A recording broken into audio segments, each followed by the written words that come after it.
নমস্কার, কেমন আছেন সবাই? পাঁচফোড়নের একটি ব্লগে সবাইকে স্বাগত। আমি অঙ্কিতা, শুরু করছি আমার লাইফের ফার্স্ট ব্লগ। সবাই দেখবেন, আশা করি ভালো লাগবে। দেখুন আমাদের বাড়ির চারিপাশটা পুরো সবুজে ঘেরা, চারিদিকে সবুজ, মেঘলা মেঘলা ওয়েদার। তার মধ্যে থেকে মা বলছে সকালে কিছু বানানোর জন্য। চলুন তাহলে ঝটপট বানিয়ে ফেলি। একটা বাটিতে কিছুটা চিড়ে নিয়ে নিলাম। চিড়েটা যতটা পরিমাণ লাগবে ততটুকু নিয়েছি। এবার চিড়েটাকে ভালো করে ধুয়ে নেব। জল দিয়ে দিলাম, জল দিয়ে ভালো করে ধুয়ে নেব। একবার দুবারের বেশি ধোবেন না, তাহলে নরম হয়ে যাবে। দুবার আমি জলটা বদলে ধুয়ে নেব। দেখুন ধুয়ে এরকমভাবে রেখে দিয়েছি, দুবারই ধুয়েছি। এবার দুটো পেঁয়াজ, দুটো চারটে কাঁচা লঙ্কা কেটে নিয়েছি, সাথে কারি পাতা ধুয়ে মুছে রেখেছি। গ্যাসটা জ্বালিয়ে নিলাম, কড়াই গরম হতে বসিয়ে দিয়েছি। গরম হয়ে এসেছে, এর মধ্যে দিয়ে দেব কিছুটা পরিমাণ সাদা তেল। তেলটা গরম হয়ে গেলে গোটা কালো সর্ষে ফোড়ন দিয়ে দিলাম। ফোড়নটা ফুটে উঠলেই তার মধ্যে কিছুটা পরিমাণ বেছে রাখা কারি পাতা দিয়ে দিলাম।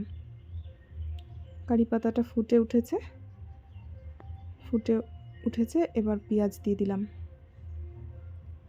পেঁয়াজটা দিয়ে ভালো করে ভাজতে হবে কিছুক্ষণ।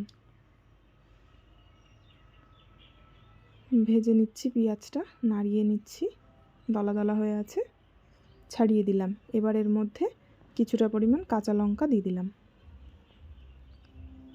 কাঁচা লঙ্কাটাকেও কিছু টাইম আমরা ভেজে নেব, 1 মিনিট মতো একটু ভেজে নেব, যাতে সব কিছুই ভাজা ভাজা হয়ে যায়। এবার এর মধ্যে দিয়ে দেব ধুয়ে রাখা চিড়েটা, দিয়ে দিচ্ছি ধুয়ে রাখা চিড়ে দিয়ে দিলাম। দেখুন কি সুন্দর ঝরঝরে রয়েছে, এই জন্য কম ধুতে হবে, 2 বার ধুলেই যথেষ্ট। এবার নাড়িয়ে নিচ্ছি, নাড়িয়ে তার মধ্যে দিয়ে দেব লবণ পরিমাণ মতন, আর টেস্টটাকে ব্যালেন্স করার জন্য একটু চিনি দিয়ে দেব। নুন চিনি দেওয়া হয়ে গেছে, নাড়িয়ে দিয়েছি। এবার একটা বাটিতে ডিম ফাটিয়ে নেব। একটা ডিম ফাটিয়ে নিয়েছি, সেটাকে ভেজে নেব। একটু ঝুড়ো ঝুড়ো করে ভাজবো, তাহলে বেশ ভালো লাগবে। ডিমটা মুখে পড়লে ভালো লাগে না বলুন? এইভাবে ডিমটা মুখে পড়লে আমার তো খুবই ভালো লাগে। আপনাদের কেমন লাগে অবশ্যই জানাবেন। আর এটা আমার ফার্স্ট ব্লগ, ভুল ত্রুটি হতেই পারে, সেটাকে মাফ করে দেবেন। এবার ভাজা ডিমটা চিড়ের মধ্যে দিয়ে দিচ্ছি।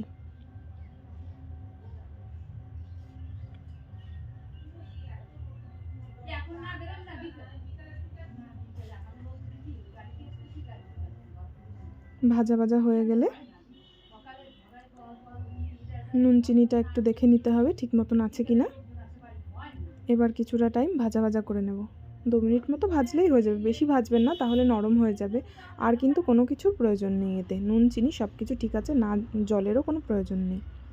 এর মধ্যে অনেক কিছু সবজি দিলেও ভালো লাগে, কিন্তু আমার মায়ের অনেক কিছু খাওয়া বারণ বলে কিছুই এর মধ্যে দিলাম না। গাজর, ক্যাপসিকাম, বিনস দিলেও ভালো লাগে, একটু বাদাম দিলেও ভালো লাগে। কিছুই দেব না, এটাই হালকা করে ভাজা করে নিয়ে নামিয়ে দেব। ভাজা হয়ে গেছে আমার, এবার আমি নামিয়ে নিচ্ছি, একটা বাটিতে নামিয়ে নিলাম। কেমন হয়েছে অবশ্যই বলবেন। ভালো লাগছে দেখুন, বেশ ডিমের হলুদ অংশটাও দেখা যাচ্ছে, কারি পাতাটাও দেখা যাচ্ছে, তার মধ্যে সাদা চিড়ে। ভালো লাগলে অবশ্যই জানাবেন। তৈরি হয়ে গেছে চিড়ের পোহা।